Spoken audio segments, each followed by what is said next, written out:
merujuk pada Al-Azhar, kepanasan dia. Hari Pras kepanasan. Al-Azhar ini kenapa kepanasan? Karena apa? Karena setiap tahun Indonesia ini mengirim sekitar 11 sampai 15 ribu, pokoknya 10 ribu ke atas lah mahasiswa ke Al-Azhar. Assalamualaikum warahmatullahi wabarakatuh. Halo teman-teman, ketemu lagi dengan Abang Tesoya di channel Mr. Coach. Yuk mari kita ngobrol di channel ini. Yuk mari kita siapkan kopinya yang kental, ngolah pikir dengan share dan serius tapi santai. Salafi Wahabi pemecah belah umat. Ya, saya yang belajar Salafi merasa geli dengan pernyataan seperti ini. Namun hal ini perlu. Ya pasti merasa geli lah ya. Karena apa? Karena itu sesuai dengan fakta. Hari Pras merasa geli kalau Wahabi, bukan Salafi, Wahabi Itu pemecah belah umat. Hari Pras merasa geli. Wahabi ini mulai digandrungi orang ketika berubah namanya menjadi Salafi atau Ahlussunnah wal Jamaah. Oh gitu Mas ya. Mereka berkamuflase di balik nama Salafi dan Ahlussunnah itu, maka mereka banyak orang Islam yang awam terjebak dengan nama itu. Kemudian mereka sering menyampaikan qala Allah qala Rasul, qala Allah qala Rasul, dan menyembunyikan qala Allah qala Rasul yang dipakai orang lain. Itu mereka umat Islam ini banyak yang terjebak di sana. Berarti kalau memang pemecah belah umat itu sudah terbukti. Sudah terbukti. Juga kita bahas karena semakin ramai orang yang belajar Salafi, agar orang-orang yang belajar Salafi ini tahu apa Salafi, memecah belah umat dan lain sebagainya, biang kerok perpecahan. Pokoknya ada narasi-narasi yang sontoloyo sedemikian rupa. Dan di video ini saya ingin mengajak kalian berpikir bahwa orang-orang yang semacam ini memberikan narasi bahwa Salafi Wahabi memecah belah umat, ini adalah sesuatu yang perlu kita bahas secara serius. Dan saya memang serius, harusnya Anda harus mengaca diri bahwasanya selama ini Anda niatnya baik, katanya Anda niatnya baik ya, ingin menghapuskan TBC. Itu kan semboyannya kan ya. Kemudian jargonnya hanya ingin mengembalikan umat kepada tauhid yang murni. Tapi faktanya di lapangan tidak seperti itu. Faktanya di lapangan banyak yang berbohong. Gitu loh. Kemudian menggiring umat agar berpikir bahwasanya selain kelompok Wahabi ini bid'ah, dolalah. Faktanya seperti itu. Sebab kebenaran-kebenaran di kelompok lain itu Anda sembunyikan.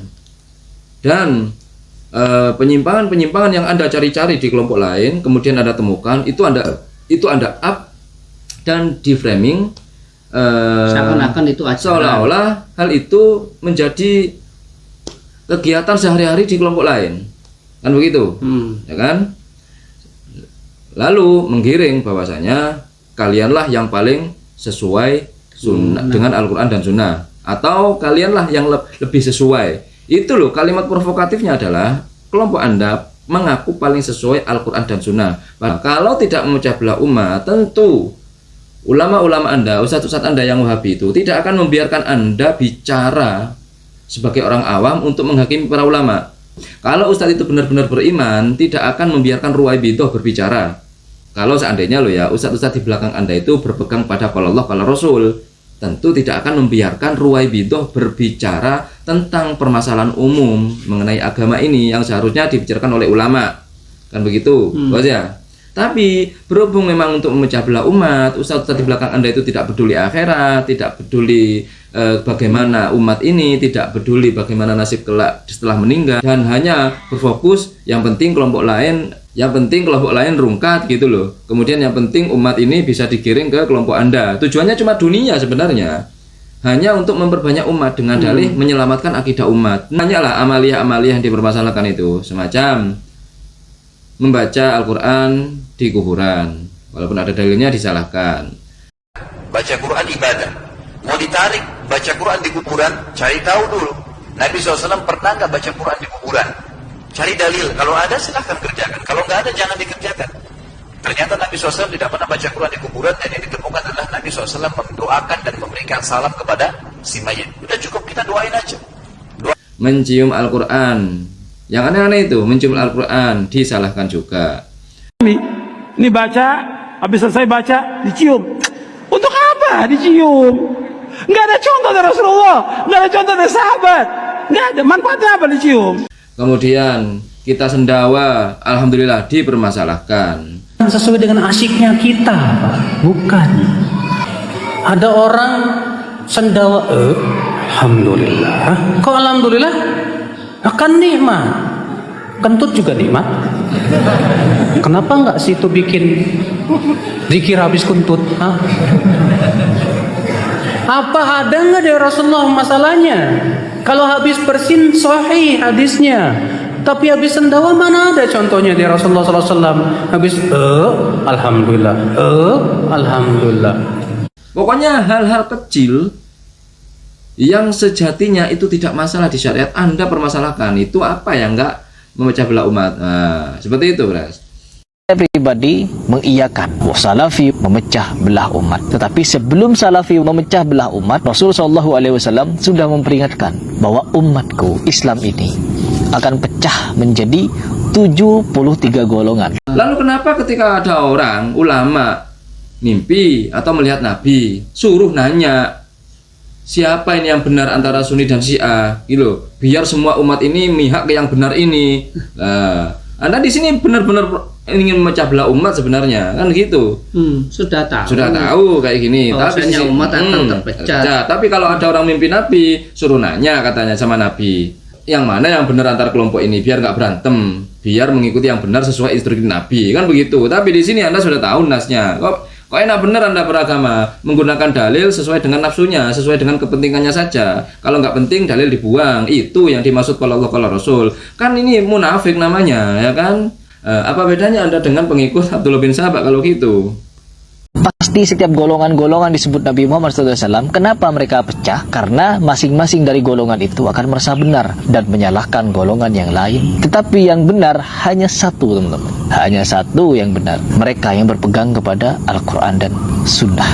Sunnah yang ini bentuk penipuannya. Ya, siapapun orang yang mengaku paling benar. Ini kan itu awalnya Giriplas kan menggiring.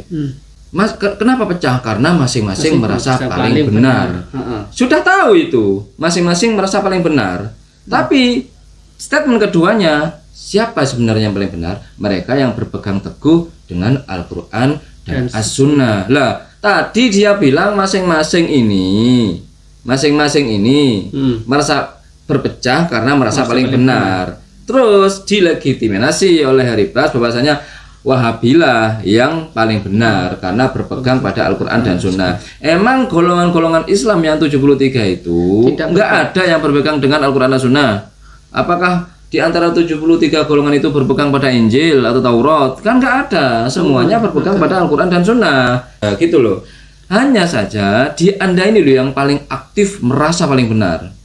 Paling aktif sudah Anda dan Syiah, Wahabi dan Syiah. Ini paling aktif sudah.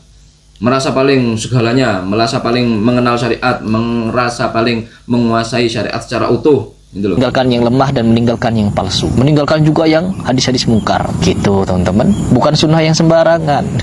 Coba kita langsung tonton seperti apa. Sunnah yang sembarangan seperti apa?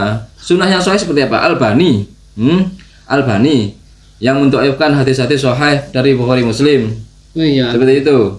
Itu yang dimaksud mereka sunnah itu, sunnahnya Albani. Berarti sunnah yang benar itu ya, sunnahnya Albani.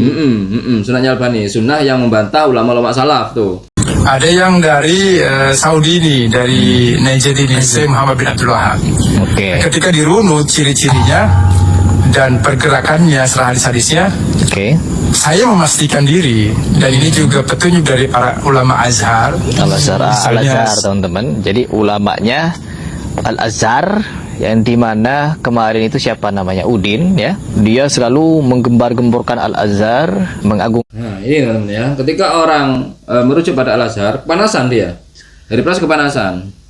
Al-Azhar ini kenapa kepanasan? Karena apa? Karena setiap tahun Indonesia ini mengirim sekitar 11 sampai 15 ribu, pokoknya 10 ribu ke atas lah mahasiswa ke Al-Azhar. Sedangkan Wahabi Indonesia hanya mengirim mahasiswa ke Saudi itu per tahun paling sekitar 1000-an.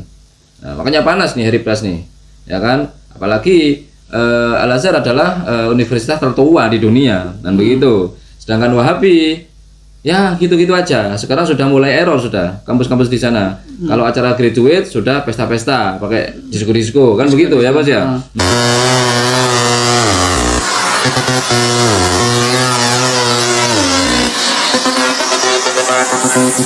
Di sini dia malah membahas Al-Azhar, tidak membahas hadis sahih tentang yang necet. disampaikan itu ya. Kenapa Anda nggak bahas tentang necet itu? Sahih itu katanya mengamalkan hadis sahih. Tuh, hadis sahihnya menampar Anda sendiri itu. Dari necet itu. Katanya gimana? hanya menerima hadis-hadis sahih. Lah ketika tuh. diberikan hadis sahih terkait tanduk najat, setan, tanduk setan itu. dia tidak menerima. Tidak, pula-pula lupa ingatan. Langsung, oh ini aja yang dibahas di Al-Azhar, itu saja teman-teman ya. Jadi dia itu sebenarnya fobia kepada Al-Azhar. Tuh, makanya dia itu di Indonesia ini, di video yang lain dia menyampaikan di Indonesia ini ada yang fanatik Al-Azhar, teman-teman. Dikit-dikit Al-Azhar, Al-Azhar. Ada yang fanatik Yaman, dikit-dikit Yaman, dikit-dikit Yaman. Kemudian ada Turki. Kalau Felix Xiao, Turki, dikit-dikit Turki, dikit-dikit Turki itu. Ada 3 kata Iribas, padahal ada 4. Saudi itu nggak disebut sama dia, dikit-dikit Saudi, apapun Saudi itu dewa sudah. Saudi itu maha kebenaran, penjaga Mekah Madinah. Padahal dia nggak berani nyinggung Saudi karena Saudi sudah bobrok. Dia nggak berani nyinggung Saudi karena Saudi sudah bobrok. Ya nggak akan berani lah bos. Mau ngereaksi nggak akan berani. Sekarang keadaan Saudi sekarang nggak akan berani youtuber Wahabi ini. Saudi sekarang itu mempersulit dakwah Wahabi di Indonesia. Fakta-fakta, kenyataan-kenyataan yang terjadi, keburukan-keburukan akhlak, kemaksiatan-kemaksiatan, diamnya ulama di sana, dan tidak berdayanya universitas, kampus-kampus dalam peran mereka untuk menegakkan syariat di sana, itu menjadi sebuah batu rintangan Wahabi Indonesia yang tadinya harusnya mudah mendakwakan tauhid di sini.